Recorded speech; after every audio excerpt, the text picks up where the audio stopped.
I am Sophia. Welcome back to Flavor Globe Kitchen. Today we are making the most delicious homemade green sauce you will ever taste. Start by adding your boiled eggs.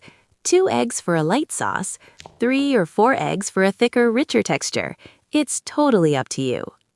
Next, add your olive oil. 2 tablespoons for a standard amount, or 3 if you prefer a smoother consistency.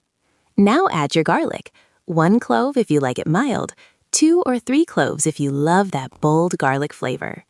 Add 3 cornichons for a subtle tang, or up to 5 if you love that pickle kick. Toss in 1/4 of an onion, or half if you enjoy a stronger onion taste. Add your fresh herbs, dill, chives, and parsley. Use more or less depending on how herby you like your sauce. Season with salt and black pepper to taste. Start small, you can always add more.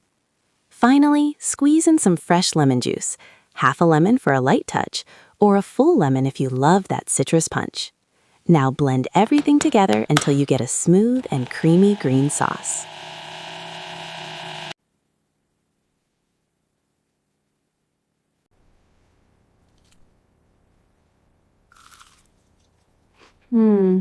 Try this sauce, you will never regret it. And don't forget to like and subscribe to Flavor Globe Kitchen for more amazing recipes.